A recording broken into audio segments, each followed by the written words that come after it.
Pak, maaf, tapi kelompok kami ada yang belum masuk satu, Pak. Mas Romano. Nggak apa-apa, dimulai saja nanti daripada kita sambil jalan sambil nunggu saja. Atau karena dia urutan pertama gitu presentasinya atau gimana? Kalau yang lain didulukan aja supaya nanti waktunya nggak hilang.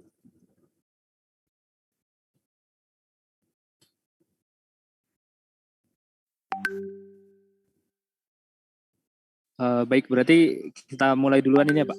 Ya. Oke. Bismillahirrahmanirrahim. Assalamualaikum warahmatullahi wabarakatuh. Selamat malam, Pak Suksa dan rekan-rekan offering F2M Magister Manajemen. Di sini kami dari kelompok 6 kita membahas tentang Amazon Web Services. Saya sendiri Ari Gunawan dengan tim ada Mas Romano, Pak Heri, ada Mbak Vanda dan Mbak Feni. Di mana di sini kita akan membahas tentang Amazon sendiri, di mana Amazon ini dimulai sebagai toko buku terbesar di dunia ya. Jadi pada tahun 95 Amazon ini dimulai pada bulan Juli. Nah, mereka berawal dari toko buku virtual ya. Mereka dimulai dengan toko buku virtual secara fisik tidak memiliki buku. Tapi Amazon ini dalam visinya mereka berjanji untuk mampu merevolusi retail. Hal ini menjadi tantangan awal dia banget ketika dia ngebangun. Mungkin Bapak Ibu di sini sudah pada tahu yang di sebelah kiri ini adalah Jeff Bezos ya. Beliau merupakan foundernya sendiri dari Amazon.com yang sampai sekarang pun masih eksis ya.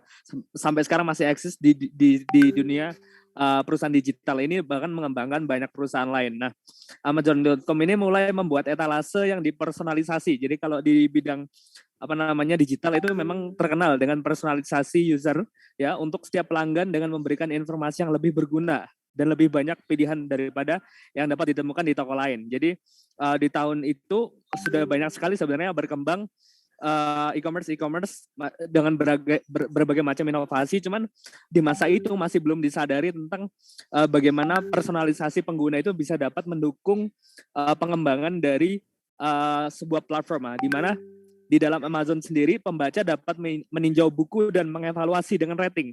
Nah, itu di tahun 95 itu baru muncul ya. Seperti itu. Dan layanan rekomendasi Amazon itu mengumpulkan data tentang pola pembelian. Nah, ini juga di sini dia sudah bicara tentang big data. Jadi di tahun 95 Amazon sudah mengarah ke sana. Seperti itu. Dan situs ini menawarkan untuk dapat melihat isi buku, indeks dan halaman awal. Jadi ada fitur find-nya di dalamnya yang bisa membantu user untuk bisa menemukan sesuatu yang kira-kira dibutuhkan user secara tepat, dan dia bisa menemukan pilihannya tepat tanpa salah pilih kayak gitu. Dan selanjutnya fitur belanja memungkinkan pembeli melakukan pembelian dengan satu klik pastinya. Dan itu yang menjadi keunggulan Amazon ketika di launching pertama kali dan dikembangkan secara terus-menerus di akhir tahun 90-an seperti itu. Nah, Amazon juga melakukan diversifikasi dari pengembangannya ya. Selama bertahun-tahun Amazon telah melakukan diversifikasi ke dalam bentuk DVD, CD musik, perangkat lunak komputer, video game, elektronik, pakaian, furnitur dan lain-lain. Selain itu telah didirikan terpisah juga situs webnya di beberapa negara ya, seperti Kanada, Inggris, Jerman, Prancis, Cina dan Jepang. Dan Amazon melanjutkan untuk memperluas penawaran produknya di tahun 2007 itu dengan meluncurkan video on demand atau biasa kita sebut dengan subscription video yang sekarang terkenal seperti Netflix dan lain-lain. Seperti itu. Dan belakangan tahun juga Amazon itu memperkenalkan Amazon MP3 yang langsung bersaing dengan iTunes dari Apple. Dan selanjutnya ada juga diversifikasi Kindle bermerek Amazon ya. Jadi membaca buku elektronik juga dapat mendapatkan ribuan buku, majalah, blog dan surat kabar secara nirkabel atau banyaklah sekarang subscription di Indonesia juga seperti itu. Tapi itu secara dasar dulu pionirnya memang Amazon yang membangun seperti itu. Dan Amazon menawarkan pengiriman cepat dan murah ya. Jadi dengan biaya tahunan $79, Amazon Prime menyediakan pengiriman ekspres gratis tanpa batas. Jadi unlimited pengiriman. Ini juga berbagai macam diversifikasi dan juga strategi promosi yang dilakukan oleh Amazon di zaman yang dulu ya, di tahun 90-an hingga awal tahun 2000-an itu yang baru muncul sekarang di berbagai perusahaan besar. Itu sudah lama sebenarnya muncul, dan makanya mereka sudah sangat adaptif dengan inovasi-inovasi seperti itu. Untuk selanjutnya mungkin akan dilanjutkan oleh Pak Heri. Pak Heri. Oke, terima kasih Mas Ari. Oke, izin untuk melanjutkan dari Mas Ari. Jadi dalam perkembangan selanjutnya, Amazon ini telah memantapkan dirinya sebagai penguasa ya, pasar elektronik atau toko online terbesar. Ini dengan memungkinkan pedagang dari semua jenis item itu berada di situs Amazon. Untuk memperkuat lagi, Amazon ini juga melakukan mitra atau menggandeng para mitra-mitra dalam sebuah asosiasi, diantaranya itu NBA, Timex, Marks Spencer. Nah, ini ternyata mampu untuk memberikan kekuatan pemasaran tersendiri dengan menggandeng mitra-mitra. Nah, hal ini ditunjukkan dengan Amazon telah memperoleh kurang lebih sekitar 40% itu dari hasil penjualan yang berada di afiliasinya atau di mitra-mitranya. Nah, di sini ada yang menarik sebetulnya sebelum nanti kita ke Astor, bahwasanya strategi dari Bezos itu tidak melawan kompetitor ya, tapi malah menggandeng kompetitor itu dalam lingkupnya, masuk dalam Amazon-nya. Dengan demikian Amazon itu bisa mengendalikan ya dalam perputarannya. Di sini Amazon sendiri itu di langkah berikutnya itu meluncurkan produk afiliasi yang disebut Astor. Nah, ini dimungkinkan untuk memberikan kesempatan pada rekanan atau mitranya itu membuka atau membuat toko online di Amazon. Nah, ternyata ini juga memberikan kekuatan tersendiri di perusahaan Amazon ataupun di pemasarannya, karena diversifikasi tidak hanya yang disebutkan Mas Ari tadi, tapi lebih gede lagi. Nah, di sini keunikan mereka itu menggandeng para kompetitor itu untuk bisa masuk atau ikut di dalamnya, sehingga varian-varian produknya itu tidak hanya dari produk Amazon saja, tapi juga dari produk-produk retail yang lainnya. Dan tak lupa Amazon sendiri itu memberikan memberikan benefit tersendiri pada mitra-mitranya, yaitu misalkan ini menawarkan akses ke katalog Amazon, terus menangani semua pembayaran dan keamanan pembayaran itu melalui layanan web Amazon itu, sehingga memberikan fasilitas tersendiri pada mitra-mitranya. Amazon juga mengembangkan sebuah layanan itu ambil, kemas, dan kirim produk kapan saja dan di mana saja. Mungkin kita pernah lihat Amazon pakai teknologi terbaru ya, kayak drone gitu, diantar ke pelanggan seperti itu. Nah, salah satu kunci keberhasilan Amazon sendiri di semua usaha yang berbeda ini adalah kemauan berinvestasi dalam teknologi internet yang terbaru, sehingga mereka mempunyai langkah-langkah yang lebih maju terlebih dahulu dari para kompetitornya. Dan di sini ada keunikan juga, bahwasanya Pak Bezos itu menyampaikan untuk menjaga loyalitas pelanggan itu mereka memberikan layanan yang prima, tidak hanya berfokus pada keuntungan semata, seperti itu. Untuk next mungkin Mbak Vanda, terima kasih. Silakan Mbak Vanda. Ya, terima kasih. Terdapat 3 pertanyaan di case tersebut. Untuk case yang pertama, next, why has Amazon succeed online when so many other companies have failed? Jadi kenapa sih kok bisa masih sukses gitu loh, sukses, sedangkan yang lain tuh udah fail gitu.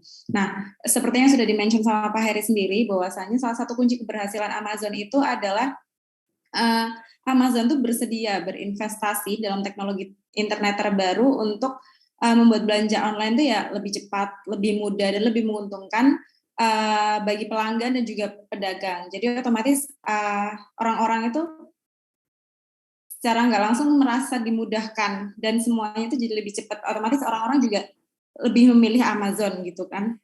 Dan juga selalu Amazon itu mengupdate produk-produk barunya ke situsnya.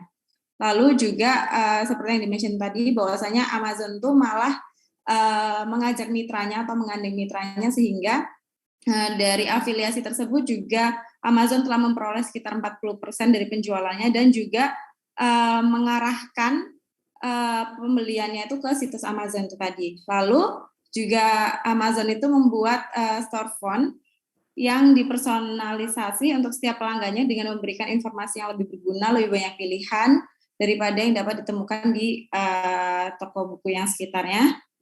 Dan juga seperti ada fitur-fiturnya Find, fitur belanja one click dan sebagainya. Nah, untuk one click sendiri seperti yang saya mention tadi bahwasannya Amazon itu membuat semuanya itu jauh lebih mudah gitu, lebih simpel, lebih cepat sehingga dengan one click konsumen lebih puas dengan sederhana dan siapapun dapat memahami kinerja dari situs web tersebut. Lalu untuk question yang kedua dilanjutkan oleh Fanny. Ya, terima kasih atas waktunya. Untuk question kedua, will the Kindle revolutionize the book industry, why or why not? Jadi Kindle sendiri ini apa sih? Jadi Kindle itu adalah produk dari Amazon yang diluncurkan pada tahun 2007. Dia ini perangkat. Jadi perangkat untuk kita itu bisa membaca e-book di situ. Nah, dia ini memiliki berbagai keunggulan ya. Selain ukurannya itu juga kecil, tapi memorinya itu besar. Jadi dia bisa menampung sampai ribuan buku e-book. Nah, jadi membuat Amazon ini membuat pengguna Kindle ini itu memungkinkan dalam perjalanan itu kita bisa baca buku-buku dan lebih simple gitu. Nah, bahkan sebelum adanya Kindle ini tuh e-book dan penjualan e-book itu belum ada. Jadi dengan munculnya si Kindle ini akhirnya muncul juga pasar e-book yang sekarang kita kenal, kita bisa dapetin e-book dari mana-mana. Itu awal mulanya sendiri itu karena si Amazon ngeluarin si Kindle ini. Jadi kalau dari pertanyaan ini, apakah Kindle itu merevolusioneri pasar dari buku ini? Jawabannya bisa kita bilang iya ya, karena dengan adanya Kindle, e-book jadi hal yang umum gitu untuk kita sekarang. Nah, selain itu, Kindle itu juga diminati itu karena inovasinya. Yang pertama dia kan perangkat pertama ya, di mana kita bisa membaca e-book, membaca buku dengan lebih mudah dengan cara membeli e-book itu. Juga dia ukurannya sangat kecil, kapasitasnya besar. Selain itu tuh fiturnya tuh mudah digunakan, baik mulai dari anak-anak hingga orang yang sudah lanjut usia gitu, sangat mudah untuk menggunakan fitur-fitur yang ada di Kindle ini. Lalu seiring kemajuan teknologi, akhirnya Amazon ini juga membuat label penerbitannya sendiri. Juga akhirnya dibuat kayak fitur berlangganan gitu di Kindle. Kayak mungkin kita sekarang banyak ya fitur-fitur berlangganan kayak Netflix dan lain-lain. Nah, Amazon ini juga menyediakan fitur berlangganan untuk Kindle ini. Jadi dengan berlangganan itu kita bisa membaca keseluruhan e-book yang ada di Kindle. Selain itu, dari hasil penemuan Pew Research Center pada tahun 2019, 25% masyarakat Amerika itu sekarang membaca bukunya itu di e-reader atau di sejenis Kindle gini atau apa pesaingnya. Jadi sudah cukup mendominasi ya untuk penggunaan e-book sendiri di Amerika khususnya. Nah, pada kesimpulannya sendiri, Kindle dan produk e-reader lainnya sekarang berkontribusi hampir setengah dari semua penjualan buku di dunia. Jadi dengan akses tak terbatas ke buku menjadi suatu kebiasaan baru untuk kita, terutama mahasiswa-mahasiswa yang butuh referensi-referensi. Kita lebih memilih sekarang sih zamannya ke e-book ya daripada yang buku cetak gitu. Selain itu Kindle juga mendominasi pasarnya dan menyebar begitu cepat karena merupakan yang pertama dari jenisnya, karena dia memberikan sesuatu yang baru dan bisa menggubrak pasar yang sebelumnya hanya pakai cetakan itu, jadi dia diminati gitu. bisa kita lanjut ke pertanyaan ketiga, akan dilanjutkan Mas Roman. Silakan Mas Roman. Baik, selamat sore semuanya. Selamat malam. Pertanyaan ketiga adalah what's next for Amazon dan juga where else can it grow. Nah, di sini ada beberapa poin yang kita bahas. Nah, si Amazon sendiri ini adalah perusahaan yang sudah bisa dibilang cukup besar ya, dan sudah kelasnya worldwide. Jadi perusahaan ini bisa juga terus berinvestasi secara signifikan dalam teknologi dan lain-lainnya yang bisa difokuskan pada jangka panjang dan telah juga berhasil memposisikan diri sebagai perusahaan teknologi dengan jangkauan luas dengan layanan web Amazon.com itu tadi. Kemudian selanjutnya ada juga Amazon harus memahami betapa pentingnya menjaga harga tetap rendah, kemudian untuk mendorong volume yang dibutuhkan untuk tetap menjadi pasar pemimpin atau leadernya dari website-website lain, dan juga mengembangkan itu semua secara geografis di seluruh dunia. Mas Rizal bisa di-mute dulu, Mas Rizal. Bisa di-mute, Mas Rizal. Kemudian selanjutnya, baiklah. Kemudian selanjutnya ada perusahaan tersebut harus investasi banyak juga. Selain itu tadi, yang terakhir yaitu adalah memperluas jaringan ke banyak negara lagi, karena mungkin banyak negara juga yang masih belum terjamah oleh Amazon itu sendiri, mau itu di bagian Afrika atau bagian negara-negara lainnya. Kemudian dengan mengembangkan itu tadi harus disamakan juga dengan kemudahan akses websitenya dan juga menjual produk lebih banyak lagi di website Amazon tersebut. Selanjutnya, terima kasih. Sekian presentasi dari kami. Untuk kurang lebihnya mohon maaf. Silakan dibuka untuk diskusi maupun pertanyaan. Silakan teman-teman. Ini nggak ada teorinya ya? Chapter itu yang nggak ada ya? Langsung kasus ini. Chapter 17-18-nya nggak ada ya? Kalau setahu saya kelompok yang sekarang bahas case-nya Pak. Ada kelompok sendiri yang membahas teorinya. Oke. Ya, kurang lebih gitu. Chapter 17-18 siapa ya? Halo? Bisa di close screen dulu? Baik. Saya kira ini cukup menarik ya kasusnya Amazon. Kalau misalnya nanti ada pertanyaan silakan. Ada beberapa hal di situ yang menarik, bahwa kalau saya perhatikan distribution channel-nya, Amazon itu kan ada di Amerika, kemudian di Eropa sama Australia. Di Asia ini saya nggak tahu, Jepang itu dia buka atau enggak untuk di Asia. Tetapi ceruk ini dimasukin sama Alibaba.com. Nah, pesaingnya Amazon ini kan sebenarnya eBay ya, nggak tahu lebih murah atau apa, pokoknya ada tawaran lah gitu, kayak apa, bidding gitu.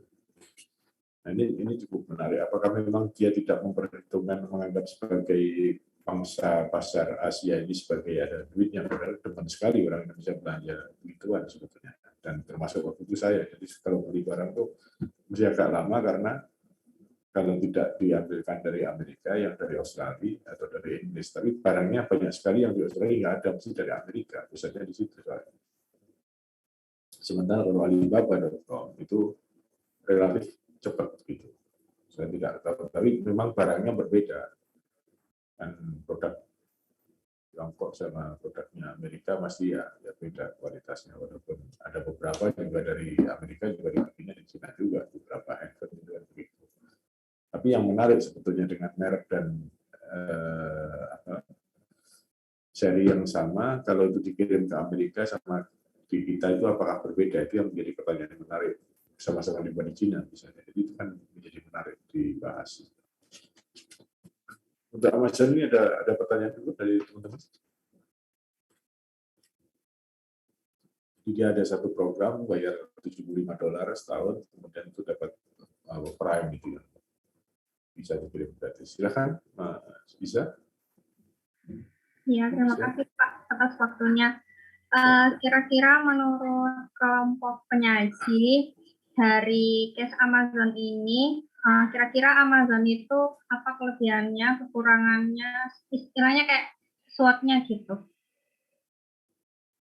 Silakan dari kelompok ini mau jawab mengenai SWOT analisis dari Amazon. Mungkin disebutkan saja 3 kelebihan sama 3 kekurangannya apa. Dan ini tentunya yang harus sudah mencoba produknya Amazon.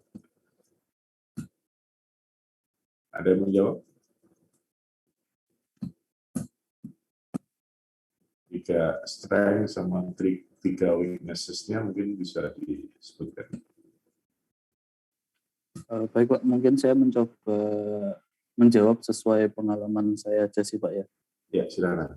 Kalau secara kelebihan, kalau di Amazon ini jenis-jenis produknya lebih banyak. Kalau dia itu produk-produk dari Amerika, kemudian Eropa, dan lain-lainnya.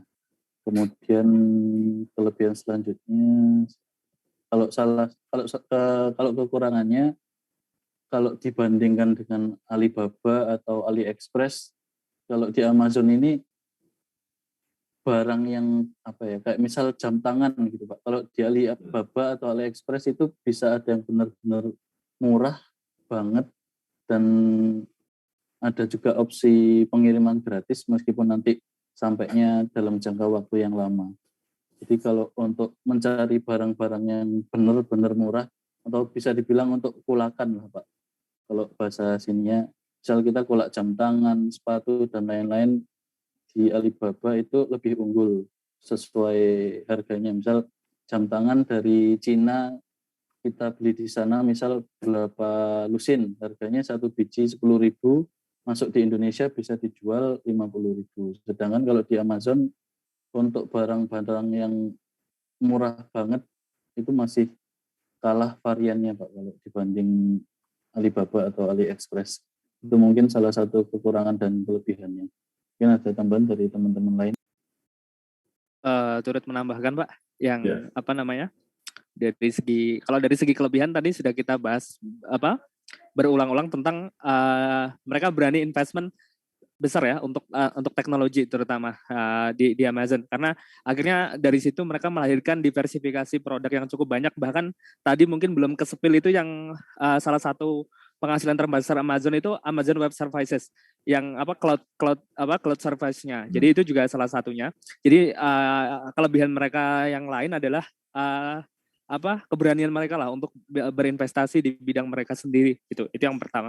Terus kalau dari segi kekurangannya, jika kita bandingkan dengan e-commerce yang ada kita ngomong misalnya Asia Tenggara. Nah, sepengalaman saya, kenapa ada cukup banyak perusahaan dari benua Eropa maupun Amerika untuk masuk ke sini itu agak kesulitan. Itu biasanya sepengalaman saya ketika riset di perusahaan di bidang digital terutama dan teknologi, itu biasanya karena mereka susah untuk mau fit culture dengan negara kita.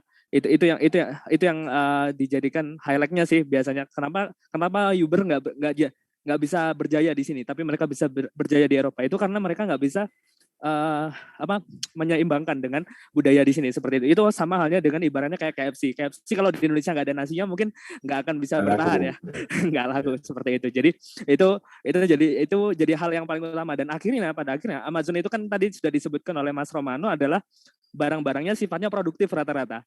Itu different dan negara ini yang negara berkembang yang tingkat konsumsinya cukup tinggi dan itu lebih banyak dikuasain oleh memang yang dikuasai oleh sistem produksi ya terutama. Jadi mereka bisa ngedukung itu dengan permintaan pasarnya. Beda dengan Amazon yang dia supply-nya rata-rata barang-barang produktif.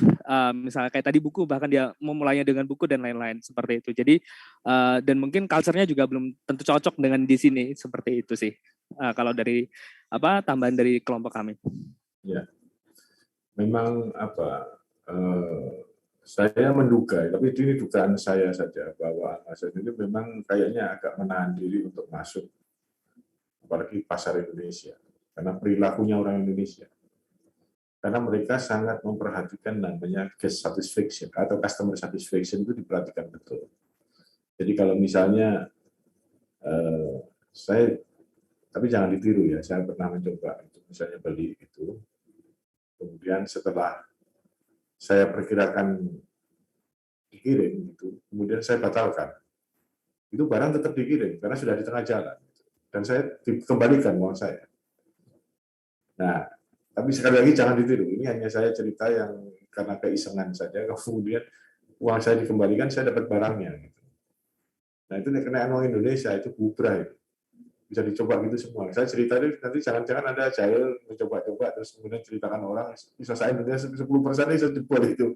Yang hebatnya Amazon dengan kelakuan orang Indonesia gitu. Jadi apa ya? Karena dia selalu fokus pada customer-nya itu, makanya kan di Amerika begitu, kalau tidak cocok kan dikembalikan gratis.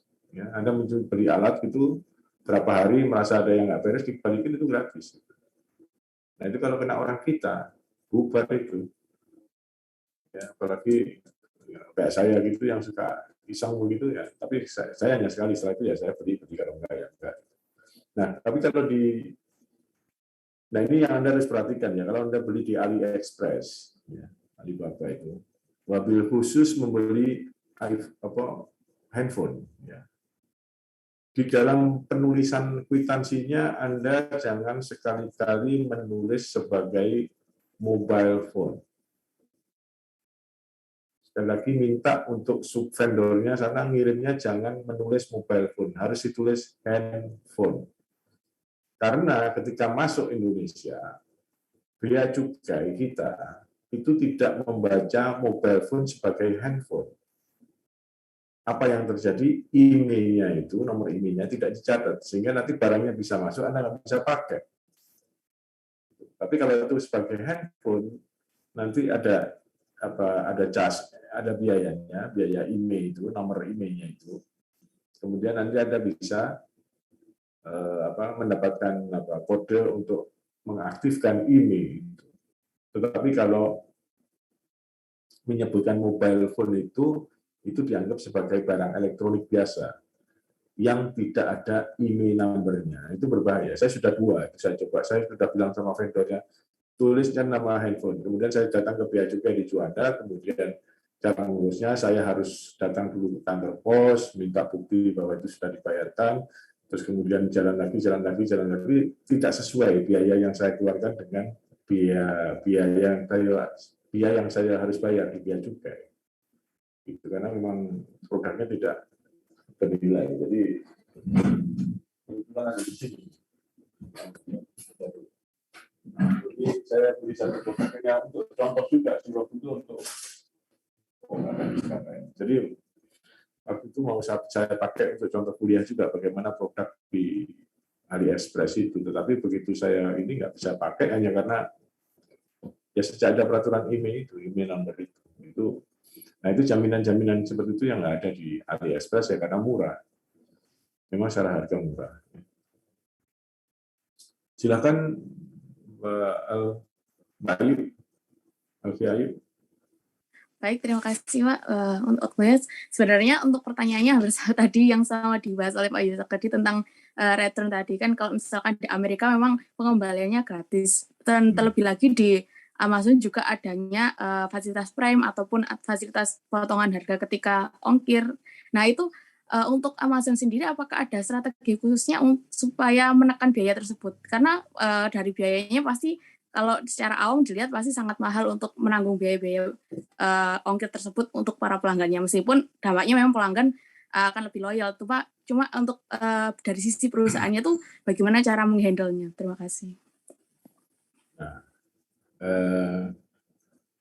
Nah itu yang kaitannya soalnya dengan hukum. Jadi kalau misalnya itu sebagai case, dia pasti berhitung seberapa banyak sih dalam satu bulan yang seperti itu. Dia pasti sudah tahu dan tentunya itu pasti tetap lebih sedikit jumlahnya dibandingkan pendapatan yang dia terima yang perilaku orang Amerika yang biasa kalau beli ya beli baik-baik gitu. Karena kalau misalnya berhadapan dengan hukum di Amerika itu kan repot gitu, bisa maksudnya hukumnya nggak kayak di tempat kita, itu bisa kalah betulan.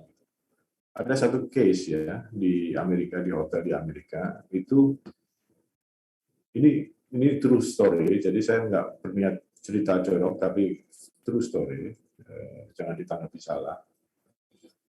Saya yang ingin menceritakan bagaimana hukum di Amerika. Menurut saya agak konyol, tapi itu terjadi. Jadi seorang tamu hotel di kolam renang, ya, dia berenang di kolam renang, kemudian iseng memasukkan, mohon maaf, kemaluannya itu di lubang sedotan air itu, karena sirkulasi air kan kolam renang masukkan, terus itu membesar, terus itu nyantol, itu kemudian tamunya itu nge-sue hotelnya, hotelnya di-sue karena tidak ada tulisan tidak boleh memasukkan itunya di lubang pipa sirkulasi air. Dan begitu masuk pengadilan dengan nggak tahu kecanggihan lawyernya atau apa, itu kalah, hotelnya harus bayar sekian ratus ribu US dollar gitu, hanya karena tidak memasang tulisan dilarang memasukkan itu ke dalam lubang gitu. Itu kan konyol.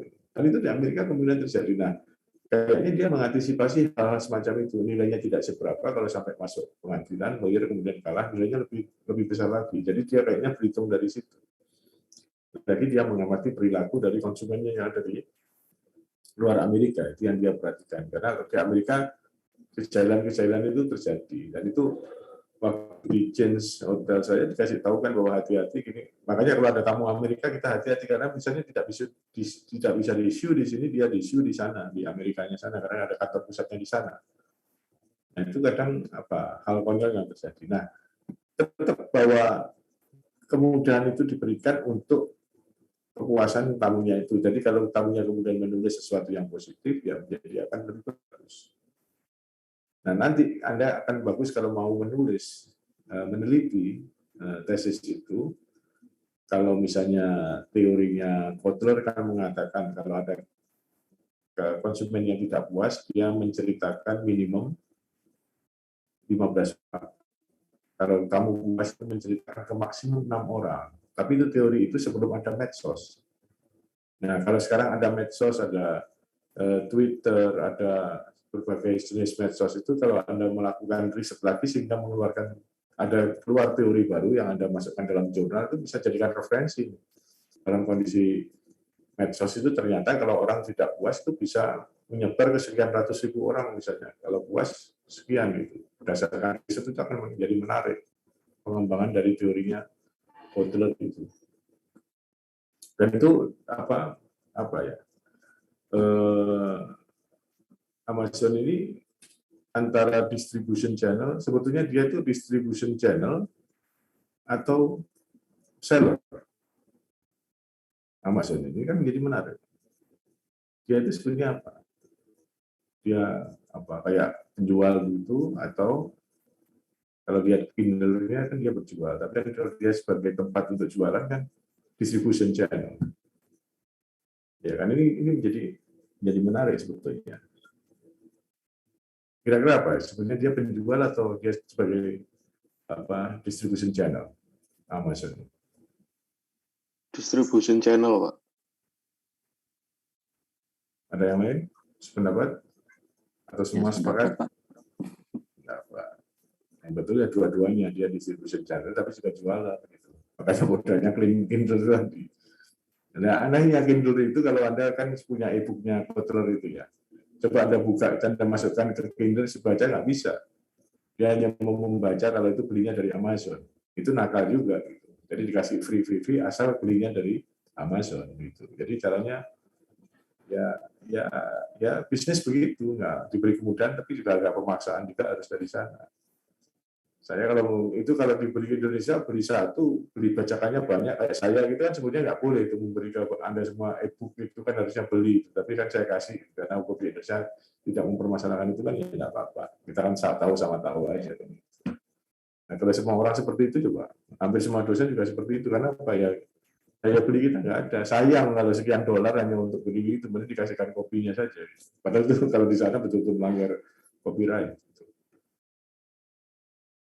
Silakan berikutnya Mas Arga. Iya Pak, mohon izin Pak matikan kamera karena memang koneksinya lemah.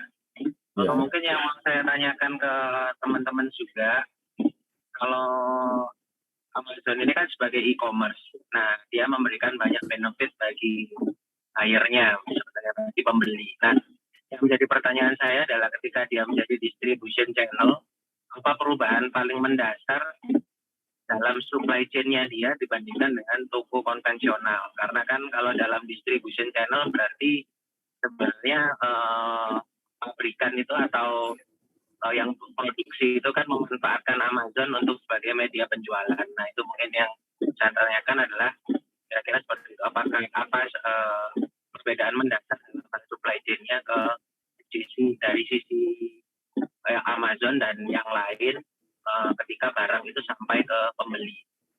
Mungkin itu, Pak. Ya, ada yang mau jawab Bapak ini pertanyaannya Mas Arga mengenai distribution channel dan supply chains? Silakan Pak Ari. Ya Pak Ari, silakan. Ya, makasih. Yang basicnya kalau Amazon itu kan memang basic data untuk pelayanannya itu. Jadi makanya dia itu dalam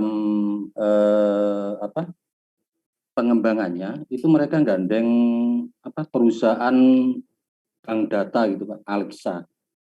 Itu harapannya kan dan dia master di sana Alexa itu. Harapannya di sana untuk terkait dengan menampung data-data katalog atau data-data promo iklan. Nah, itu tentu harus membutuhkan data atau gudang istilahnya kalau di Amazon itu yang gede. Nah, tentu untuk memberikan pelayanan yang berbagai macam varian itu salah satunya adalah membutuhkan data internet yang gede, data server lah mungkin. Seperti itu Pak, kurang lebih. Terima kasih. Ya, jadi sebetulnya secara software memang data server, tapi secara fisik juga perlu adanya warehouse yang cukup besar, makanya dia menata dari situ. Kuncinya memang sebetulnya untuk perusahaan-perusahaan seperti Amazon itu di warehouse-nya sama kurirnya, pengantaran itu ada di sana. Berikutnya Mbak Deka, silakan. Ya, selamat malam Pak. Dan sebelumnya izin kamera saya lagi agak error gitu. Nah, ini saya mau bertanya untuk penyaji. Menurut penyaji, itu yang membuat Amazon selalu bisa beradaptasi sampai dengan detik ini itu gimana ya? Terima kasih. Silakan. Ada yang mau menjawab? Mbak Deka itu singkatannya apa ya? Maaf, ini nggak ada hubungannya sama kas apa? Itu Deka gabungan nama papa sama mama Pak. Oh, oke. Saya pikir ada kayak hotel di mana? HR Muhammad itu. Pak. Iya. Ya, 2 kelinci. Itu singkatannya 2 kelinci, punyanya 2 kacang 2 kelinci. Iya Pak. Ya, silakan ada yang mau menjawab? Iya Pak, mencoba untuk menjawab ya Pak. Ya, silakan. Seperti tadi yang sudah di-mention bahwasanya kenapa sih kok bisa masih bertahan, karena itu tadi yang utama itu adalah dia itu selalu mengutamakan teknologi yang terkini. Jadi dia itu berani invest dalam teknologi internet yang terbaru, dan dia itu juga selalu melakukan inovasi-inovasi seperti membuat belanja online-nya itu lebih cepat, lebih mudah, dan lebih menguntungkan secara untuk pelanggan dan juga untuk pedagangnya itu sendiri. Mungkin itu sih, mungkin teman-teman yang lain bisa nambahkan. Iya, silakan. Iya. Bos itu possessor itu pinter Pak, menurut saya Pak. Jadi dia itu kan perusahaan besar ternyata enggak harus menyediakan resource yang gede gitu. Dia itu menggandeng para istilahnya penyedia yang lain, seperti tadi itu database itu dari perusahaan lain. Terus termasuk pengolahan webnya sendiri itu juga dia menggandeng master penampilan web. Nah, jadi dia punya diplomasi kali ini.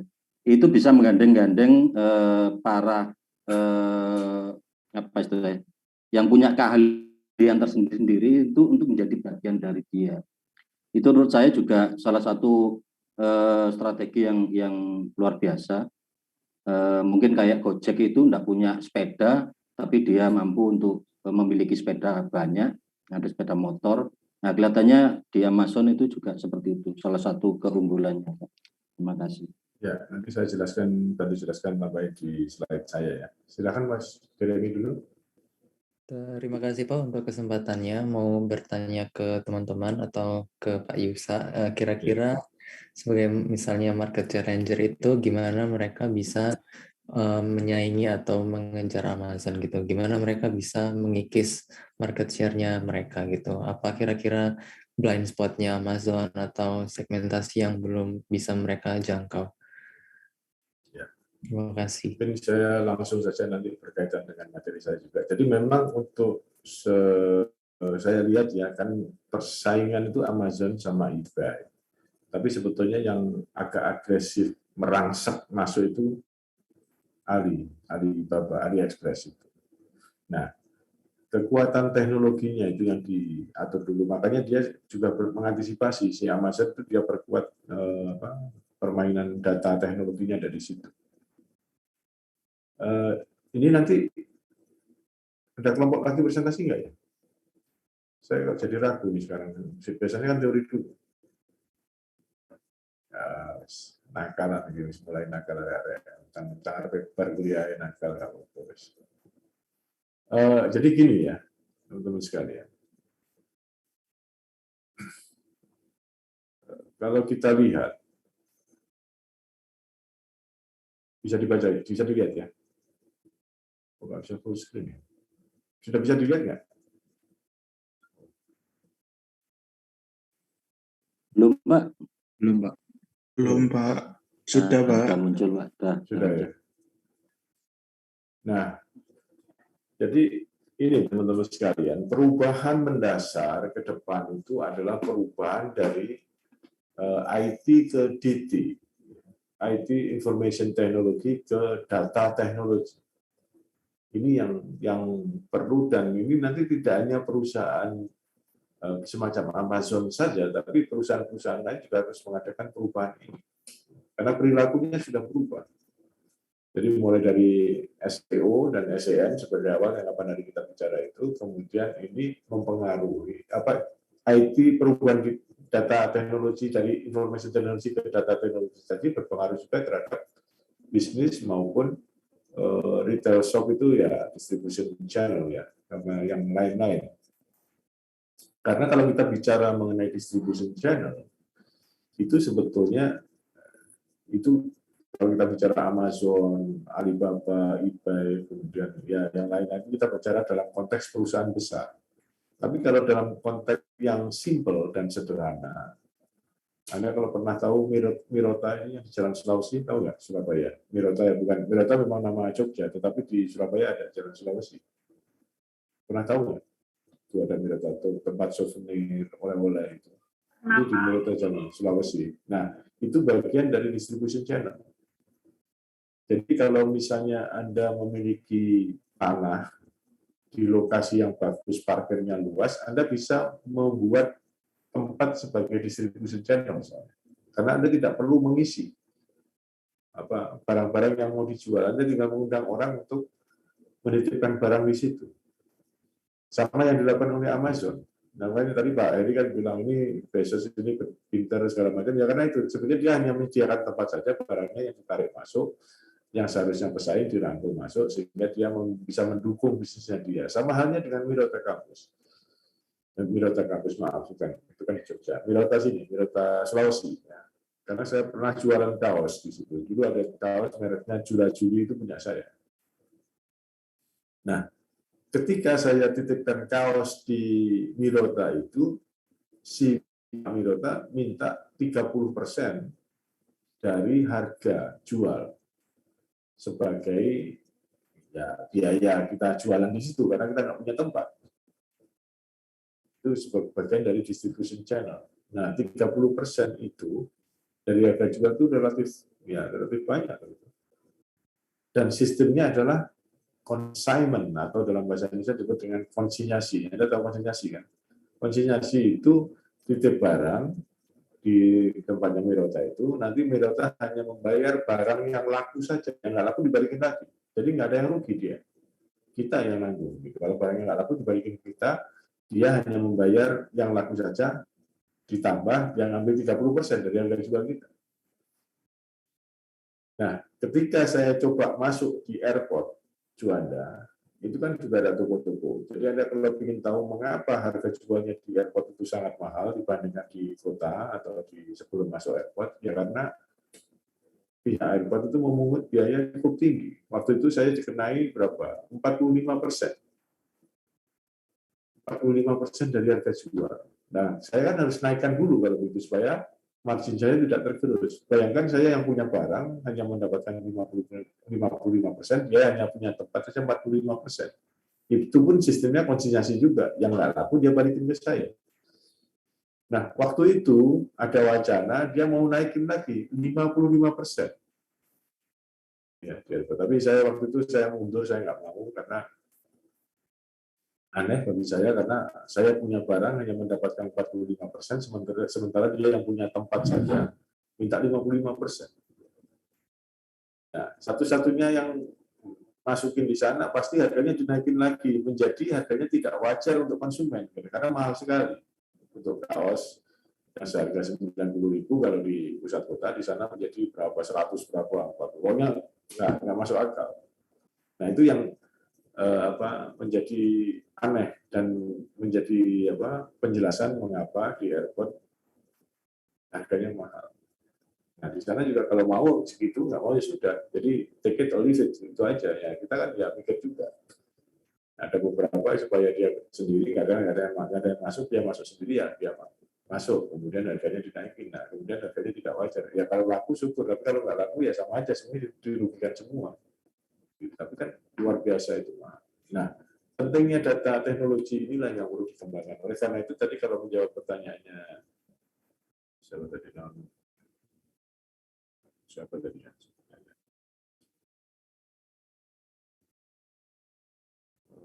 Non-PK tadi bahwa saya ada catatannya, jadi saya tahu ini.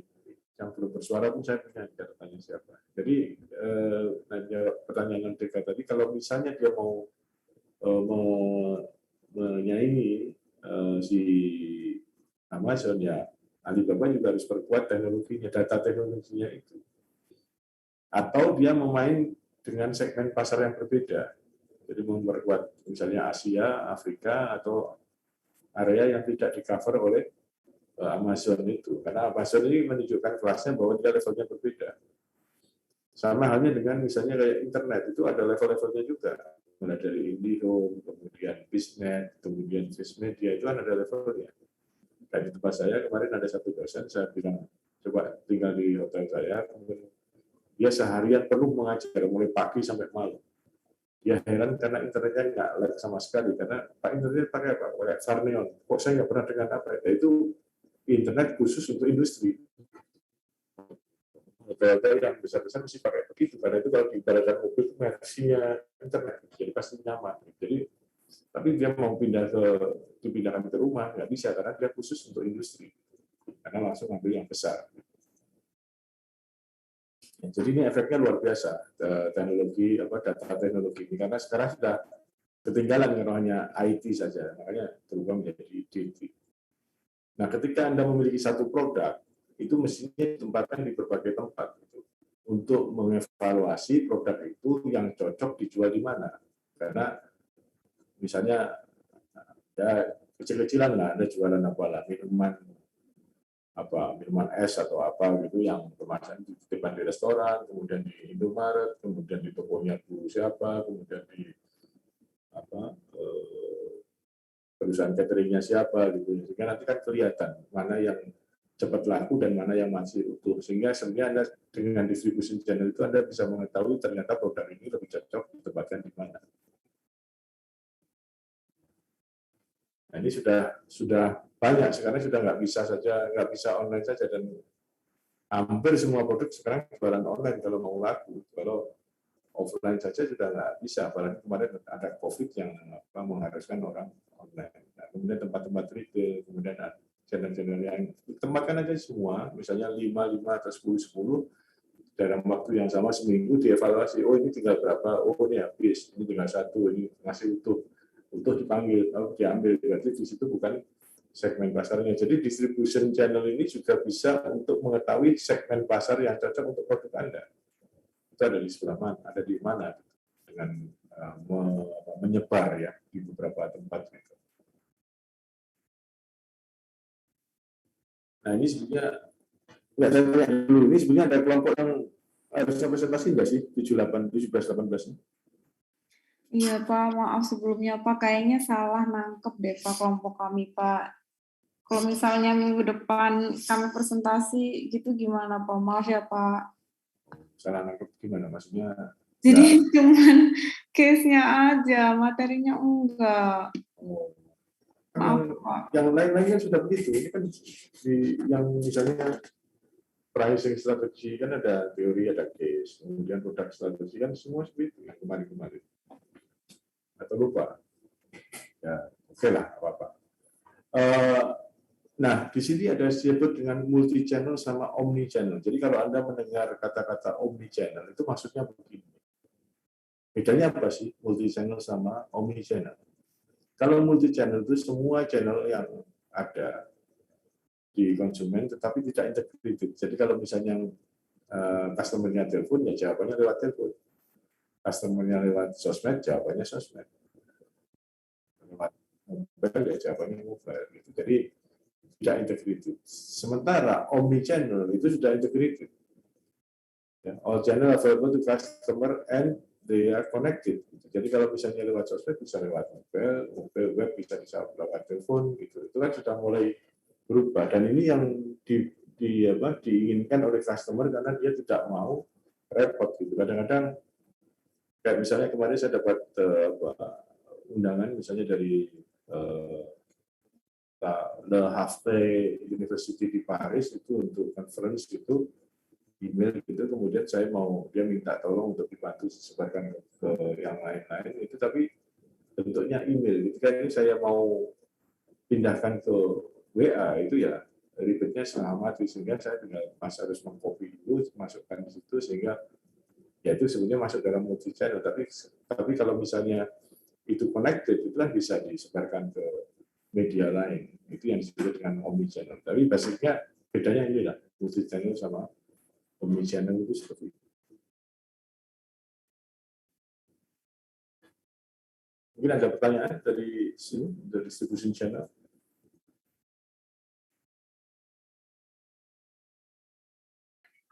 Ini Pak, izin bertanya. Ya. Yang omni channel tadi itu kan sebenarnya akrabnya juga kalau di dunia digital marketing itu sejenis integrated marketing ya Pak.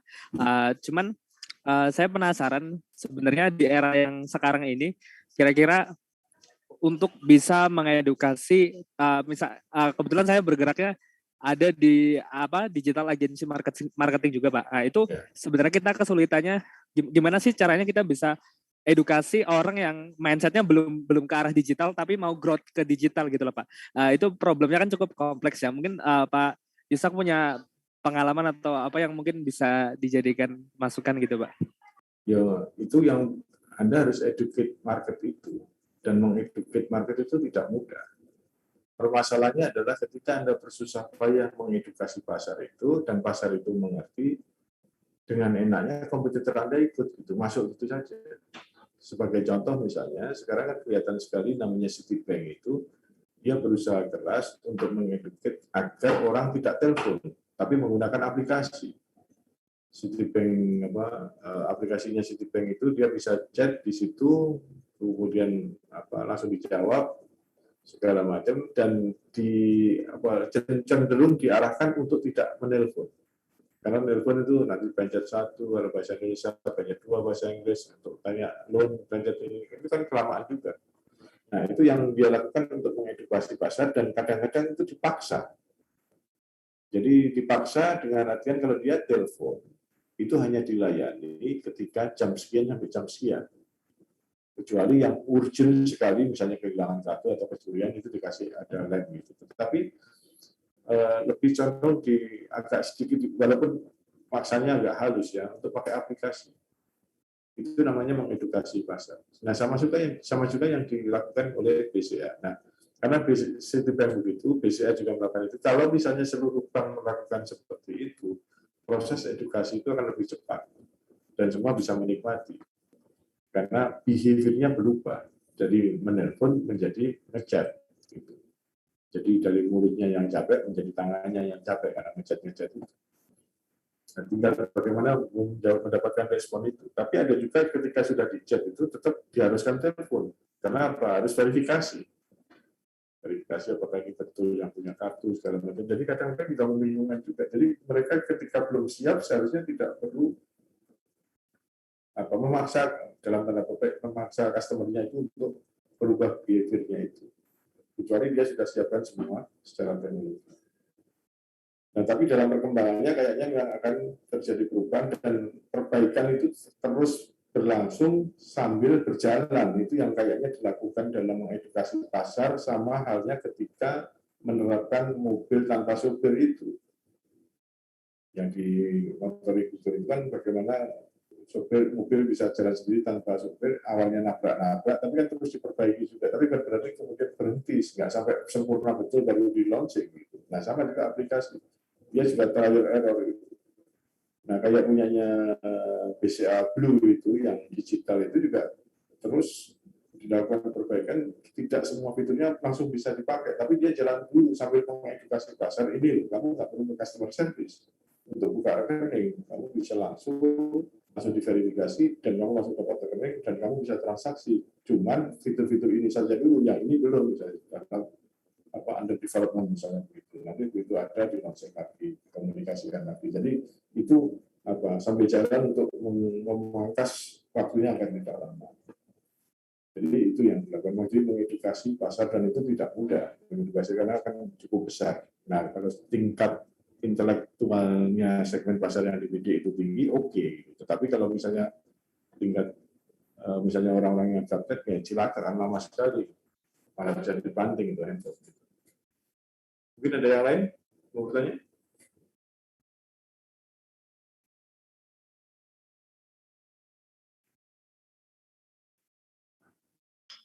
Pak, mau tanya. Ya. Jadi teori ATL BTL itu udah nggak dipakai lagi ya Pak sekarang? Ya, kita gantung segmennya. Kalau itu segmennya masih menggunakan itu, intinya bahwa kita ini tidak bisa memaksa orang untuk mengikuti kita, tapi kita yang mengikuti pasar kita. Kalau dia masih menggunakan misalnya kayak SMS itu masih kayak ya kita harus ikuti karena apa? Segmen pasarnya begitu. Daripada nanti dipaksa malah dia lari. Jadi disesuaikan saja. Yang lain? Saya coba share ini. Atau tadi saya sudah feeling soalnya kayaknya ini nggak ada. Karena ketika saya buka-buka ini, belum ada Amazon. Gitu. Ya. Apa juga.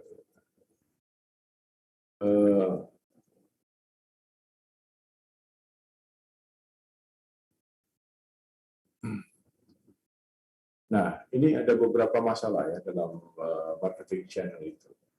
Itu ada,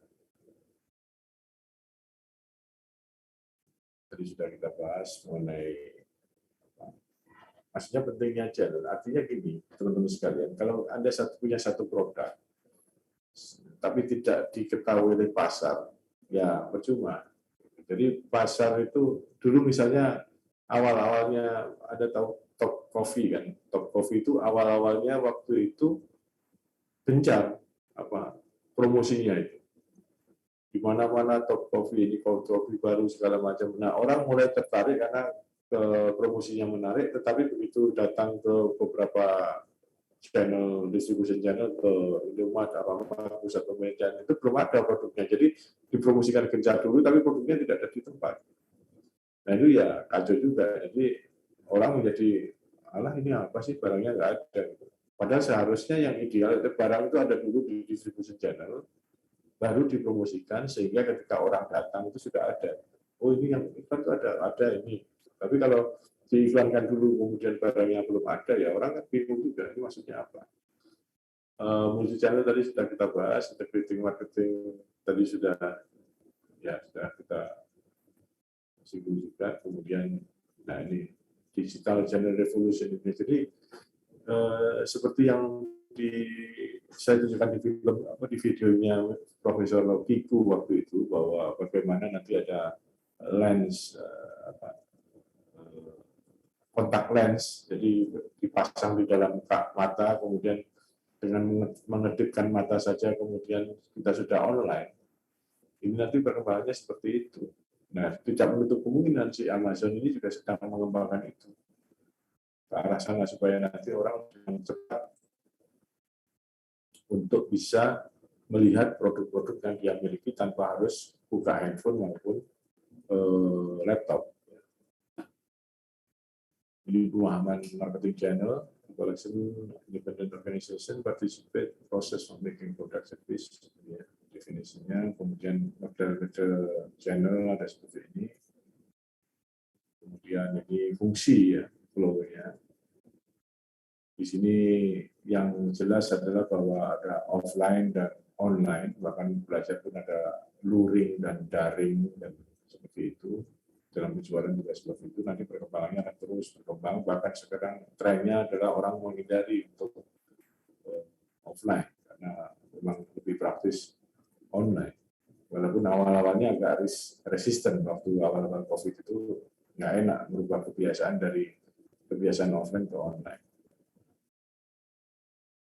Bahkan ini nanti yang sangat berperan yaitu yang sektor layanan ya, servis jasa itu yang juga berkembang cukup besar dengan online.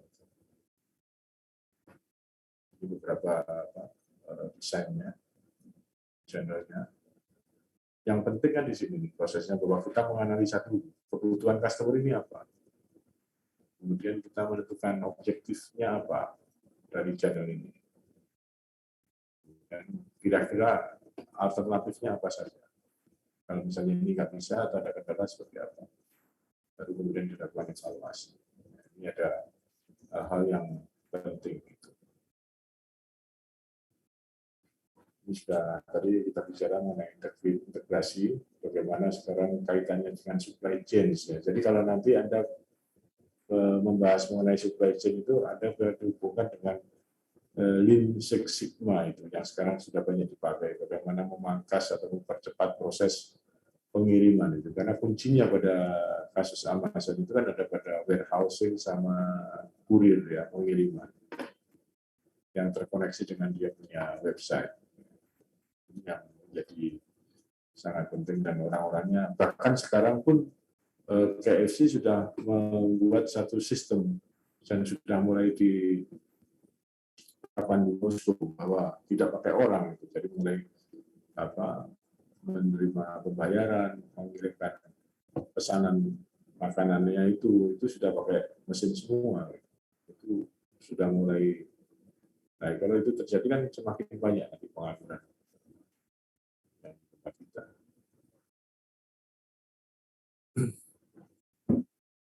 Nah, ini ada beberapa contoh ya. Jadi kalau Anda perhatikan, Hartono pun sudah mengikuti itu. Dia sudah nggak bisa lagi mengandalkan offline. Yang ada di dalam praktek bagaimana peranan virtual itu mempengaruhi juga dalam distribusi channel ini. Mungkin dari sini ada pertanyaan lagi dalam praktek. Jadi kalau misalnya kayak tadi, misalnya kalau Anda punya lahan, ini supaya pengetahuan praktisnya ya, Anda punya tanah nganggur atau tapi tempatnya strategis, tempat yang cukup itu cocok untuk menjadi distribution channel. Jadi ketika pengadaan barangnya itu tidak harus barang Anda undang orang titip barang itu sudah menjadi seolah-olah barang Anda. Itu yang sebenarnya dilakukan dengan Gojek, Amazon maupun Tokopedia dan Shopee. Nah, kalau Anda perhatikan persaingannya sudah sangat sengit sekarang antara Shopee sama Tokopedia. Dan saya juga masih tidak habis pikir mereka bertengkar habis dengan program yang sama itu, nah, 12-12 dengan 11-11 nanti Januari 1-1. Ya, kenapa mesti tidak mencari ceruk yang lain gitu, berantem dengan head to head begitu, nanti pada akhirnya pasti satu memakan yang lain, entah Tokopedia-nya dibeli Shopee, entah Shopee-nya yang dibeli Tokopedia, nanti akan condongnya ke sana. Nah, sekarang kan Gojek sama Tokopedia sudah jadi satu. Jadi memang lebih kejam sekarang pertarungan antara sesama platform ini, karena ya langsung itu pemakainya juga sama, orang yang sama, tapi pilihannya begitu banyak. Sama halnya nanti di dunia pendidikan, teman-teman sekalian, saya membayangkan itu nanti untuk menjadi lulus S1 itu tidak harus kuliah di satu tempat atau S2 gitu. Jadi misalnya disyaratkan, nanti bayangan saya itu disyaratkan harus sekian SKS. Ketentuannya adalah sudah mengikuti mata kuliah ini. Kalau Anda lihat Coursera, di platform Coursera itu banyak sekali kursus-kursus itu. Itu berdasarkan mata kuliah. Nah, kalau misalnya Anda sudah lulus, dapatkan sertifikat, kemudian sertifikatnya diverifikasi dari DIPI, bisa dihitung sebagai SKS itu, kemudian dikumpulkan, kemudian Anda dianggap layak untuk sarjana, yang bisa jadi gelar sarjana. Jadi nanti dunia pendidikan juga berubah. Karena adanya seperti ini, distribution channel yang sifatnya ya semuanya teknologi sekarang. Ada lagi yang tanya yang lain? Ini yang belum ada pernah suaranya itu, tadi Mbak Panda sudah, Sarido, Ketua Kelas sudah, Reni sudah, Arif Fatah, Ahmad Rahmawan, ada nggak? Hadir, Pak. Oh, ada pertanyaan mungkin? Masih belum, Pak. Aman. Belum, oke. Pak Dara?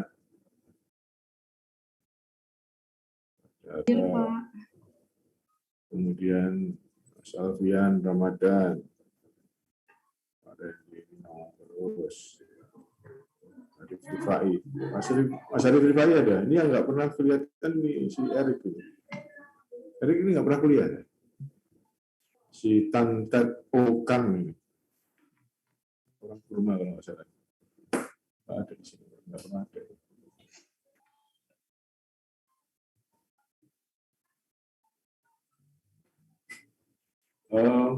Oke, kalau nggak ada lagi mungkin Mas Arido bisa ditampilkan nggak itu logonya yang sudah masuk? Mas Arido monitor?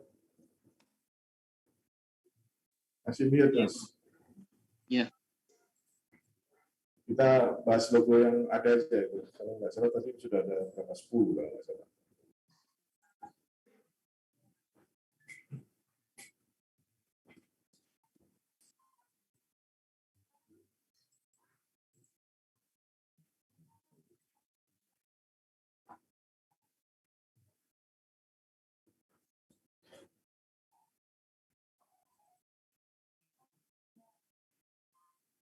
Ada Mas Arido? Ya, Pak. Sebentar, Pak.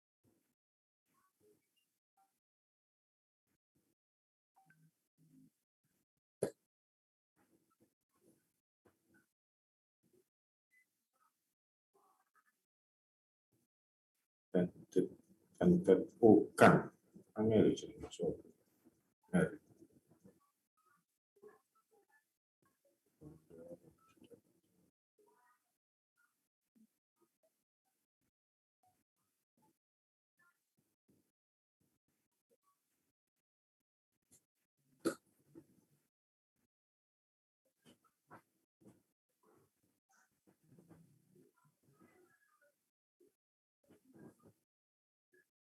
Jadi pertemuan kita tinggal satu kali ya, minggu depan ya.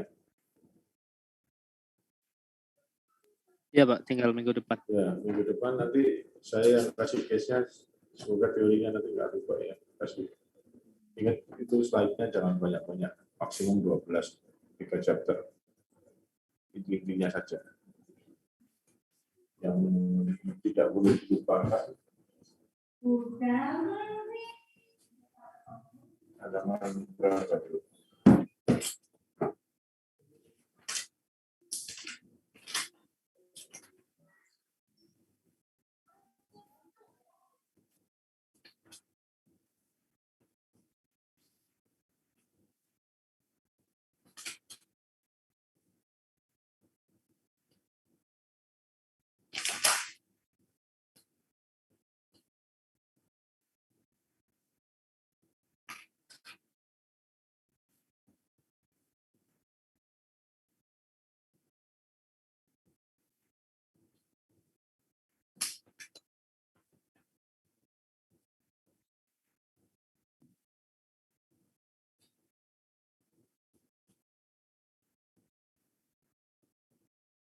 Mana Mas Rido? Belum ada?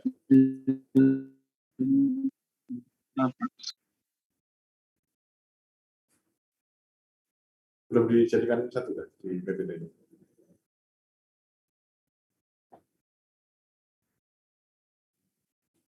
Sudah dijadikan satu kok, Pak. Oke, kalau ada ditampilkan aja yang sudah ada, ditampilin aja.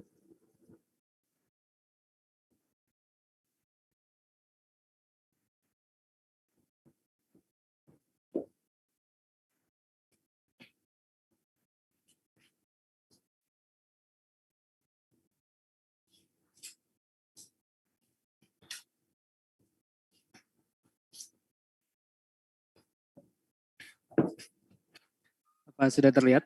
Ya, sudah. Baik, kalau gitu sebentar. Untuk minggu depan, dipastikan ya, kelompok minggu depan itu tidak meninggalkan halaman 586 mengenai figur 19.3 ya, itu penting. Jadi pastikan itu nggak sampai ketinggalan.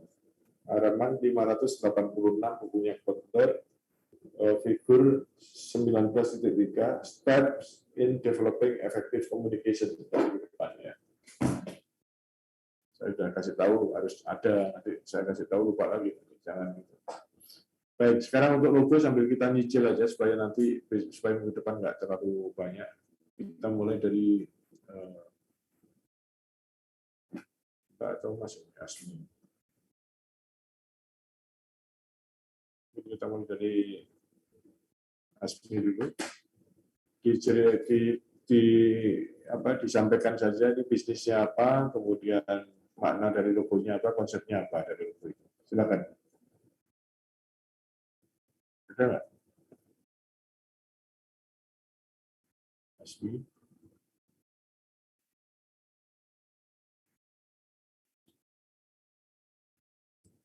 Ini menarik juga sebenarnya diteliti itu efektivitas Zoom.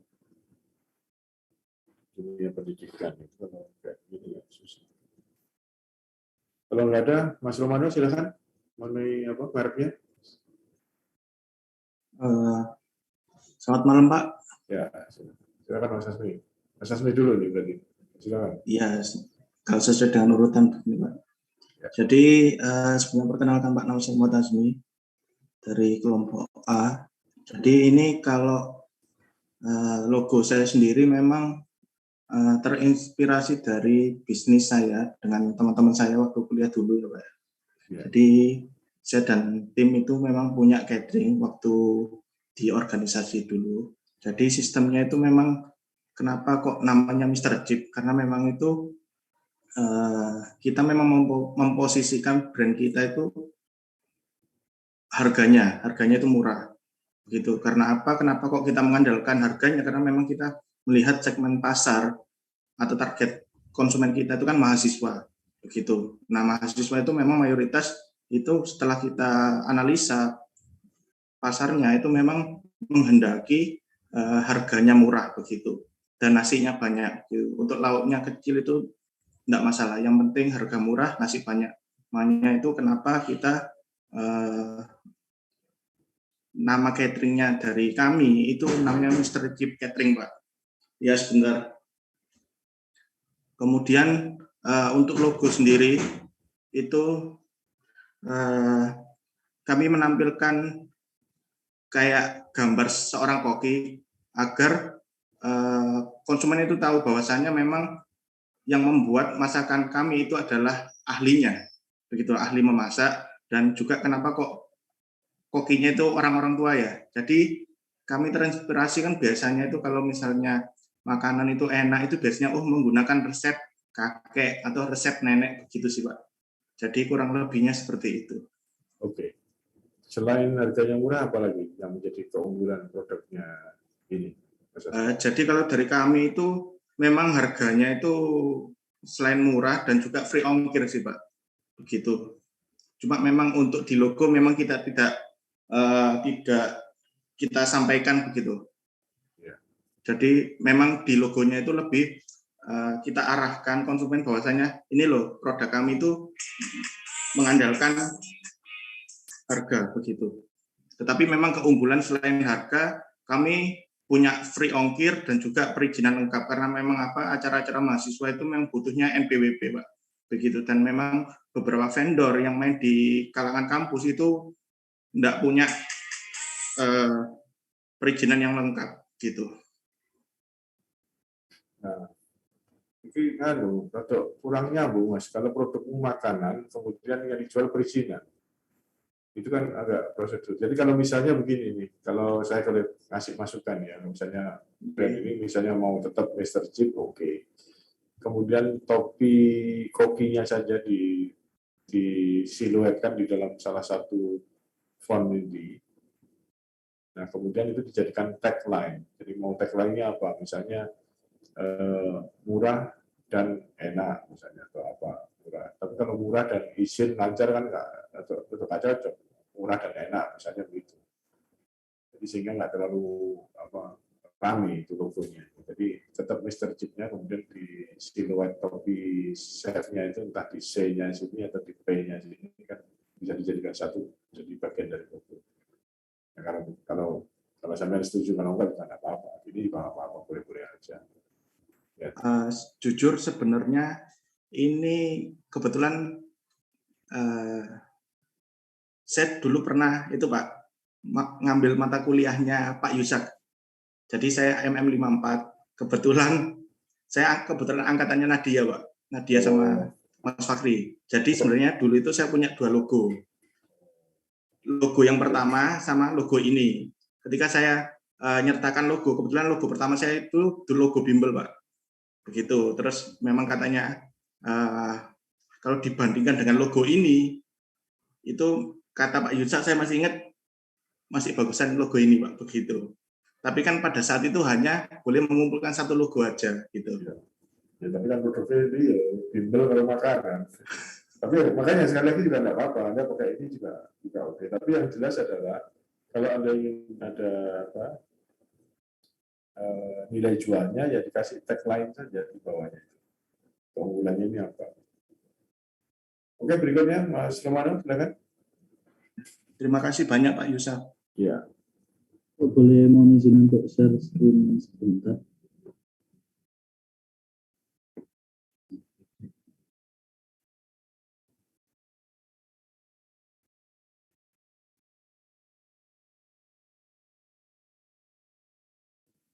Apa sudah masuk teman-teman sekalian?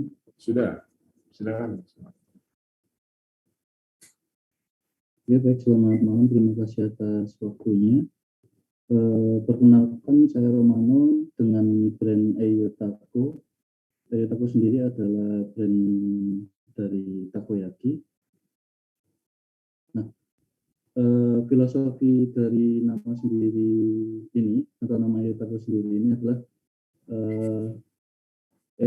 takoyaki sendiri adalah snack dari Jepang yang berasal dari Jepang. Kemudian secara filosofis nama Eyotaku terdiri dari dua suku kata, yaitu yang pertama Eyo yang bahasa Jepang dari kata nutrisi. Kemudian tako adalah singkatan dari takoyaki. Kemudian lambang Eyo sendiri atau arti kata Eyo sendiri adalah nutrisi yang memiliki tujuan. Snack ini adalah snack yang bernutrisi karena mengandung beberapa bahan seperti gurita, kemudian ada telur yang mengandung protein dan bahan-bahan lainnya dengan kualitas yang bagus. Kemudian logo bunder merah ini atau lingkaran merah ini adalah logo dari negara Jepang yang melambangkan snack ini adalah snack dari Jepang. Kemudian moto dari Eyotaku sendiri adalah good food, good mood, yang memiliki tujuan apabila ada customer yang membeli snack takoyaki ini kemudian memiliki mood yang bagus tentunya. Kemudian target pasar di sini ada 3 kesimpulan. Yang pertama adalah anak muda sampai orang yang cukup dewasa.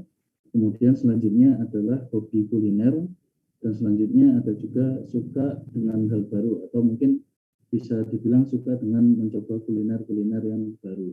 Tidak melulu kuliner misal kuliner asli Indonesia atau kuliner asli Surabaya. Nah, brand-brand pesaing ini di sini ada 4 yang saya kutip. Yang pertama ada Katamichi Takoyaki, kemudian O takoyaki, selanjutnya ada Yatako, dan yang terakhir ada Ishi takoyaki. Beberapa ini ada yang di mall-mall, ada juga yang di pinggir jalan. Nah, keunggulan brand dari Eyotako sendiri ada 4 poin yang saya kutip di sini. Yang pertama adalah harga yang cukup murah dengan isian serta topping yang bisa dibilang tidak pelit, karena di luar sana ada juga takoyaki yang jualan gerobakan pinggir jalan, cuman harganya murah, cuman isinya dia misalkan isinya sosis gitu kecil banget Pak, atau secara topping dan lain-lainnya cukup sedikit. Selanjutnya ada varian topping yang unik dan enak. Jadi beberapa topping serta isian kita beraneka ragam isinya. Kemudian selanjutnya ada packaging yang bagus dan mudah dibawa untuk kemana-mana. Yang terakhir adalah dengan harga yang terjangkau, customer akan mendapatkan resep yang autentik. Nanti penjelasan detailnya jadi selanjutnya. Deskripsi keunggulan brand. Yang pertama adalah yang tadi harga yang cukup murah dengan isian topping yang tidak pelit. Nah, di sini dengan harga yang terjangkau, pelanggan ini akan mendapatkan seperti yang saya jelaskan di awal tadi, isiannya cukup besar, kemudian katsuobushi-nya juga banyak, dan lain-lainnya. Yang bisa dibilang kalau orang-orang bilang itu melimpah lah secara topping dan isiannya. Selanjutnya di varian topping yang unik dan enak, nah dengan harga yang terjangkau ini ada banyak varian yang kita kasih, seperti ada beberapa misal isian sosis, isian crab stick, gurita sendiri, kemudian ada keju mozzarella, dan lain-lain. Yang ketiga, packaging yang bagus dan juga mudah dibawa kemana-mana. Nah, di pesaing-pesaing brand ini itu yang katakanlah sama-sama di pinggir jalan, sebagian besar menggunakan mika plastik Pak. Jadi secara look atau secara dilihat itu untuk packaging kami lebih bagus dan lebih menjual juga. Jadi orang membayar sedikit lebih mahal, tapi orang bilangnya worth it lah, kurang lebih seperti itu. Jadi kita pakai lunchbox, pakai paper box gitu. Yang terakhir ada juga dengan harga yang terjangkau mendapatkan resep yang otentik. Nah, di sini saya mengulik-ngulik resep yang saya sesuaikan sedikit dengan lidah-lidah orang Indonesia yang kita memiliki keunggulan secara di luar itu crispy, kemudian di dalamnya soft atau lembut. Beberapa brand pesaing ada juga yang beberapa, kan saya ngasih testi ke banyak orang. Nah itu kalau dari brand-brand lain itu ada juga yang terlalu lembek luar dan dalamnya. Nah, sekian presentasi singkat tentang Eyotako. Terima kasih. Ya. Oke, jadi secara konsep sangat jelas tadi sudah dijelaskan, kemudian tagline-nya. Cuman kalau saya boleh kasih masukan, itu tagline-nya jangan terlalu kecil ya, Pak Ramin. Yang good food, good mood itu agak sedikit proporsional besarnya font itu, supaya nanti kalau dikecilkan itu nggak jadi garis gitu, karena kecil. Ya. Oke, baik. Tapi nantinya sudah oke.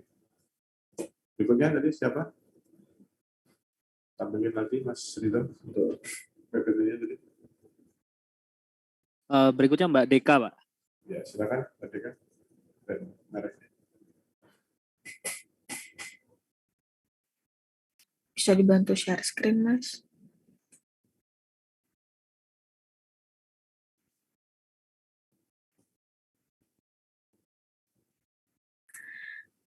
Nah, untuk produk saya ini untuk produk kecantikan sih, Pak.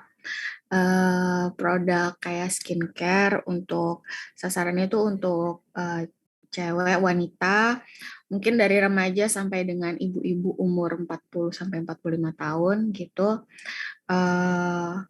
Di sini itu saya sebenarnya memang pingin punya produk kecantikan gitu, tapi untuk realisasinya, pengerjaannya itu saya masih belum gitu. Jadi bayangan saya kalau misalnya produk itu nanti nama DAP itu nama singkatan saya. Terus juga itu ada tagline kecil kayak love your looks kayak gitu. Itu menjadikan kayak cewek itu harus benar-benar mencintai diri dia apa adanya gitu, Pak. Terus dari situ juga ada kesan warna pink dengan bunga sakura itu yang diartikan sebagai kayak bunga sakura itu banyak manfaatnya seperti untuk anti aging, untuk pori-pori yang seperti gitu. Lalu udah segitu aja sih Pak. Ya. Saya kira untuk tadi kan apa tagline-nya apa? Love your looks, Pak. Love your looks. Nah, itu dicantumkan di sini saja. Jadi teman-teman sekalian, kalau logo itu biasanya bertahan sampai kurang lebih 10 tahun. Anda kalau mau ganti baru diganti karena supaya orang tidak bingung karena terlalu cepat ganti logo meskipun bunyinya sama. Ya. Tetapi kalau untuk tagline, Anda bisa ganti setiap tahun, tergantung kebutuhan produknya Anda yang mau tekankan di sana. Nah, untuk konteksnya Mbak Deka ini misalnya, ini kan ada sembur-semburnya bunga apa tadi sebutnya? Bunga sakura. Nah, ini agak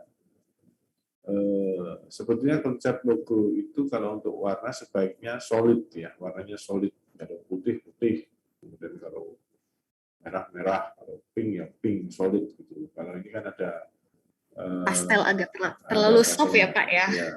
Ya mau menekankan kelembutannya, tetapi ya nanti agak karena ini logo, jadi ketika kita dihadapkan mengenai artnya, jadi ada seninya kan, kadang membuat ini kan ada mengandung unsur seninya, jadi unsur seninya jangan terlalu dominan dibanding marketingnya, karena untuk logo itu kepentingan marketing. Nah kalau terjebak dengan artnya itu nanti marketingnya menjadi agak mungkin difungkan saja sehingga kalaupun mau ada bunganya ya ditampilkan di logonya ini di bagian dari salah satu huruf yang dipakai seperti itu. Saya kira akan lebih menarik di situ. Baik Pak, makasih masukannya Pak. Silakan Pak Nicholas selanjutnya. Ya, selamat pagi dan teman-teman. Ini untuk brand saya yaitu Close Express. Nah, Close Express ini adalah sebuah jasa untuk jasa pengantaran barang ya, seperti kayak JNE dan JNT dan Ninja dan lainnya. Nah, brand logo ini itu terinspirasi nama Close Express ini terinspirasi dari Santa Claus gitu Pak. Dan juga Nikolaus itu kan nama saya juga Nikolaus itu juga Santa Claus gitu. Jadi sama juga dengan Claus. Nah, jadi dari mana kita tahu bahwa Santa Claus ini kan ceritanya itu adalah dia tuh mengirimkan semua paket dalam waktu 1 hari. Nah, di sini saya membuat terinspirasi dari situ, di mana yaitu Close Express, yaitu moto dia itu juga punya moto yaitu Deliver Joy in One Day. Jadi kayak di cita-cita kalau kisah Natal itu kan ya anak-anak kecil kalau dapat paket pasti bahagia gitu kan ya. Makanya kita di mana paket yang mereka dapatkan dikirim dalam 1 hari tanggal 25 Desember itu. Jadi kan namanya deliver, motonya itu saya bikin Deliver Joy in One Day. Nah, bisa balik Mas. Ini ya apa namanya? Nah, logonya ini itu rencana saya sih ya ide saya awalnya itu kan adalah Santa Claus gitu loh Pak. Jadi kan karena Santa Claus kalau saya bikin sangat real Santa Claus itu kan nanti takutnya kena menimbulkan mungkin plagiat or something gitu kan ya. Makanya saya rencananya itu cuma topi dan jenggot gitu aja. Cuma ya mungkin Bapak ada ide yang lain lagi sih untuk ini. Nah, jadi targetnya itu sih ya semua kalangan masyarakat ingin mengirim paket sih Pak ya. Tapi karena targetnya itu adalah in one day, jadi kemungkinan itu biayanya akan besar gitu. Jadi targetnya itu adalah segala umur yang di golongan menengah ke atas sih, karena dia harus mengirimnya dalam one day itu sih Pak. Ya. Ini kalau mau agak funky dan kekinian, ini kan kaku ya, garis-garis lurus gitu. Tapi kalau misalnya kamu tetap pakai Santa Claus ini, tapi lebih pada kayak siluet gitu, yang garisan siluet lebih luas begitu, tapi juga tidak terlalu nyolok bahwa itu. Oh iya ya Pak, bisa. Karena ada pangsa pasar kan sangat pangsa pasar yang agak rasis itu kan ada juga. Sensitif kan? ya. Itu kadang kemudian jadi. Tapi kalau misalnya itu diperhatikan, ya itu. Bahwa ini kita Santa Claus, tapi kalau misalnya secara sekilas itu nggak kelihatan tuh lebih. Iya, makanya saya kan takutnya kalau misalnya saya benar-benar menggunakan Santa Claus kan takutnya kan ya itu ada yang pasar tertentu yang tidak menerima atau misalnya sedikit sensitif gitu. Makanya saya juga sedikit bingung sih. Nah kalau iya Pak, masukannya bagus Pak. Ya. Apa namanya? Joy apa tadi? Deliver joy in one day. Deliver joy in one day dikasih di bawahnya sini. Kayak kayak orang tersenyum gitu. Jadi iya bisa lebih bagus. Nanti sebagai tagline-nya di situ. Saya kira ini fontnya sudah oke dan ya kelihatan kalau ya saingannya tinggi segala macam JNT, CT, gitu lah. Kalau itu akan begitu lihat tagline-nya akan kelihatan bahwa ini ya kurir. Dan ternyata itu jauh lebih advance karena dulu sudah pakai kereta salju aja sudah nyampe sehari. Iya Pak. Oke, berikutnya. Terima kasih.